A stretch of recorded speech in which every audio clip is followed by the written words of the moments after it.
NEET और UGC net paper को लेकर के देश भर में लगातार प्रदर्शन हो रहा है और छात्रों का उग्र प्रदर्शन भी जारी है।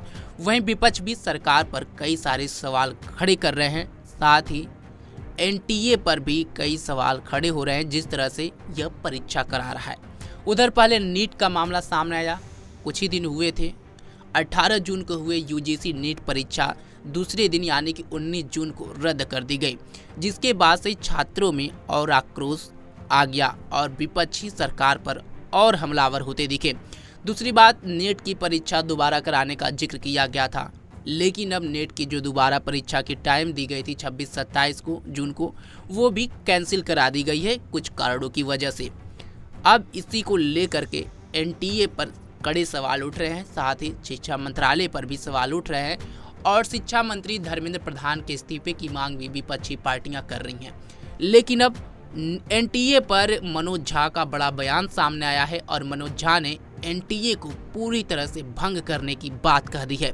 सुनिए मनोज झा ने क्या कुछ कहा। नौटंकी क्यों कर रहे हो? धर्मेंद्र प्रधान दोषी हैं, धर्मेंद्र प्रधान दोषी हैं, प्रधानमंत्री दोषी हैं, उनकी चुप्पी आपराधिक है। नेट का एग्जाम कैंसिल करना पड़ा। नीट में आप एक आधारहीन मसालेदार स्टोरी बना रहे हैं गेस्ट हाउस बुकिंग की, मतलब, और उसके बाद कह रहे हैं सरनेम यादवेंदु, तो नीरव मोदी और माननीय प्रधानमंत्री नरेंद्र मोदी जी रिलेटेड है। अब करो रिफ्यूट। मतलब एक तौर तरीका होना चाहिए, कार्यशैली में गंभीरता होनी चाहिए। लाखों बच्चे सड़क पे हैं और आप गेस्ट हाउस की हॉन्टेड स्टोरी बना रहे हो। एक आप कमजोर दिख रहे हो, बेईमान दिख रहे हो। आपको फौरी तौर पर इस परीक्षा को कैंसिल करके तमाम अपराधियों को बेनकाब करिए और एनटीए नाम की जो संस्था बनाई, जो सिवाय टेस्टिंग के सब कुछ करती है, उसको उठा के बाहर फेंकिए। बिहार बीजेपी भी लगातार तेजस्वी जी पे ही हमला कर रही है सर। विजय सिन्हा हो, नहीं, विजय सिन्हा जी हो, कोई हो, उनके पास है क्या भाई? क्या है आधार? कुछ भी बोल देंगे। और जो हमला कर रहे हैं वो तो सीधे धर्मेंद्र प्रधान जी को चुनौती है, तो इस्तीफा दो। उन्होंने तो क्लीन चिट दिया था ना। बिहार बीजेपी ईमानदारी से कहो सब चुप है ना। आरक्षण की जो पहल थी हमारी, उसको हाईकोर्ट ने रद्द कर दिया। सबके मुंह पे ताला है। हमारे लिए वो भी उतना महत्वपूर्ण प्रश्न है जितना नीट का।